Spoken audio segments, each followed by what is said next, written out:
Assalamualaikum warahmatullahi wabarakatuh. Perkenalkan, nama saya Rizky Baharyandi dari Fakultas Kedokteran Universitas Muhammadiyah Sumatera Utara. Nah, jadi saya di sini akan menjelaskan tentang otitis media akut. Jadi, otitis media akut ini merupakan peradangan sebagian atau seluruh mukosa telinga tengah, tuba ectasiosus, outromastoid, dan sel-sel mastoid. Otitis media ini berdasarkan gejalanya dibagi menjadi dua antara lain otitis media superatif dan non-superatif. Dari masing-masing golongan mempunyai bentuk otitis akut dan kronik. Nah, jadi otitis media akut ini merupakan peradangan tengah yang terjadi secara cepat dan singkat, atau dalam waktu kurang dari 3 minggu, yang disertai dengan gejala lokal dan sistemik. Nah, jadi apa sih etiologi dari OMA ini? Jadi etiologi ini ada beberapa faktor. Jadi yang pertama itu ada faktor pertahanan tubuh yang terganggu. Nah, telinga tengah biasanya steril, meskipun terhadap mikroba, bakteri, secara fisiologikal, terdapat mekanisme pencegahan masuk mikroba ke dalam telinga tengah atau selia mukosa tuba ectasiosus. Enzim yang menghasil mukus, misalnya muraminase dan antibodi. Dan kedua itu ada obstruksi tuba ectasiosus. Jadi merupakan suatu faktor penyebab dasar pada otitis media akut. Nah, karena fungsi tuba ectasiosus yang terganggu, pencegahan invasi kuman ke telinga tengah juga terganggu, sehingga kuman masuk ke dalam telinga eh, dan terjadi peradangan. Pada bayi biasanya otitis media akut ini dipermudah karena tuba ectasiusnya medial memendek, melebar, dan agak horizontal letaknya. Nah, selanjutnya ada infeksi saluran pernapasan atas, terutama pada disebabkan oleh virus atau pada mungkin sering terserang infeksi saluran pernapasan atas mungkin mungkin terjadi otitis media akut ini. Nah, selanjutnya ada bakteri biogenik.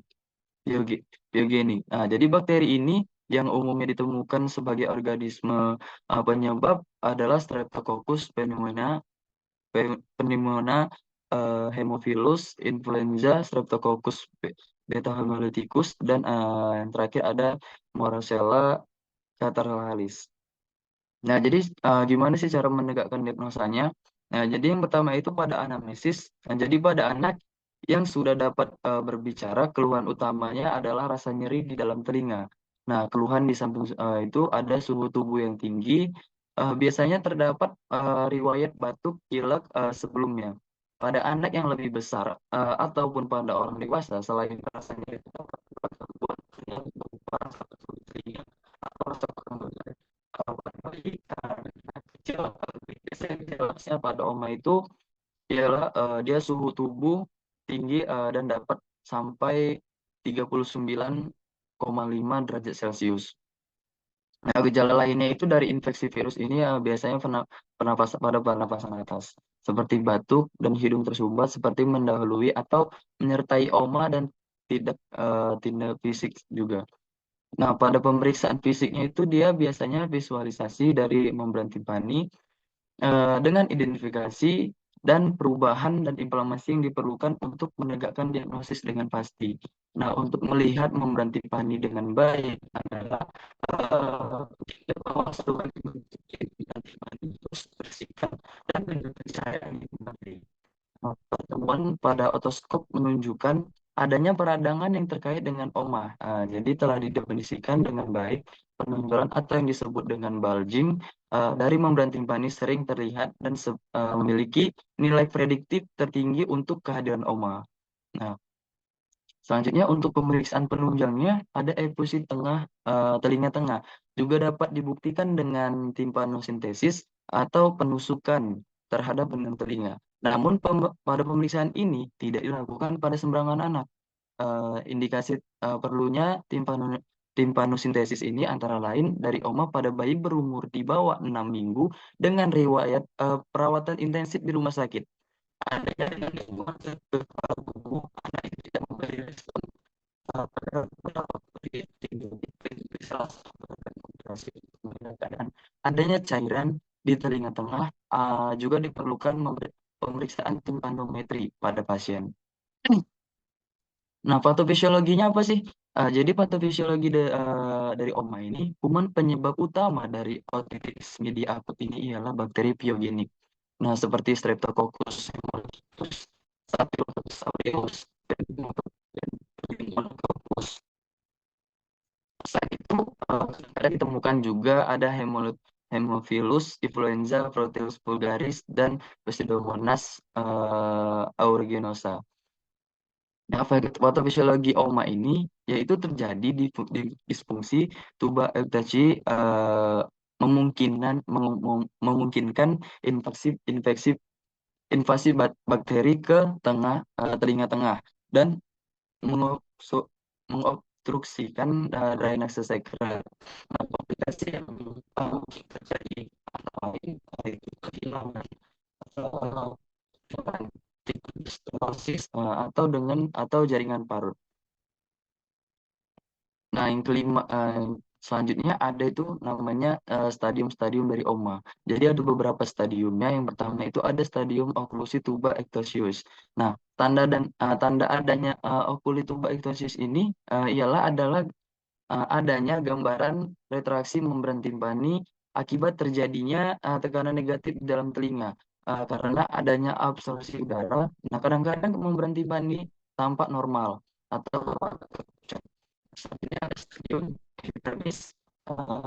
Itu stadium tinggi tanpa pembuluh darah yang mulai di membran timpani hemersis serta edem. Nah, selanjutnya ada stadium supurasi. Nah, edem yang hebat. Pada mukosa telinga tengah ini, hancurnya sel epitel superficial dengan terbentuknya eksudat yang perulen dan kapum timpani yang menonjol. Stadium perforasi. Karena beberapa seperti antibiotik dan virulensi kuman yang tinggi, maka dapat terjadi ruptur membran timpani dan nanah keluar mengalir di telinga tengah ke liang telinga luar. Nah, selanjutnya ada stadium resolusi, di mana membran timpani tetap utuh, maka keadaan membran timpani perlahan-lahan akan normal kembali. Bila sudah terjadi perforasi, maka sekret akan berkurang dan akhirnya kering. Yang terakhir dan selanjutnya ada komplikasi dari OMA. Dan ini juga ada beberapa yang itu ada kehilangan pendengaran. Jadi seperti saya bila ada efusi terhadap kehilangan pendengaran konduktif, maka yang biasanya sembuh sempurna pada penderita yang diobati dengan memadai, namun proses radang dapat merangsang fibrosis. Nah, selanjutnya ada perforasi membran timpani. Nah, jadi membran timpani ini dapat mengalami perforasi akibat nekrosis jaringan selama infeksi. Perforasi ini biasanya kecil, terjadi pada bagian sentral persentase dan penyembuhannya secara spontan bila infeksi sembuh. Selanjutnya ada kolesteatoma. Nah, jadi pada proses penyembuhan perforasi, maka epitel squamous dapat tumbuh ke dalam telinga tengah. Selanjutnya ada paralisis saraf kranial. Nah, paralisis nervus facialis ini dapat terjadi pada autism media subaktif akut. Dan selanjutnya ada lebiadenitis sama autism media respon dan disebut dengan dapat terjadi. Biasanya bukan kehilangan pendengaran. Nah, selanjutnya untuk tata laksana dari otitis media akut ini, yang dia melalui beberapa ada dari tata laksana dari stadium-stadiumnya. Jadi stadium oklusi ini uh, bertujuan untuk membuka tuba ektosius sehingga tekanan negatif di telinga tengah hilang. Untuk diberikan obat tetes hidung obat tetes hidung HCl epidurin epidurin 0,5% dan kemudian nanti penyebab penyakit adalah kuman. Untuk supurasi diberikan analgetik, antibiotik, dan dianjurkan biasanya gilingan ampicillin dan penicillin. Untuk yang stadium supurasi, diberikan antibiotik dan obat-obatan simptomatik dapat dilakukan meringotomi bila membran menonjol dan masih utuh dan menjaga perforasi. Untuk stadium perforasi, sering terlihat sekret banyak yang keluar dan kadang terlihat keluarnya sekret secara berdenyut. Oh, dan ini obat ini bisa beli 3% selama 5 hari.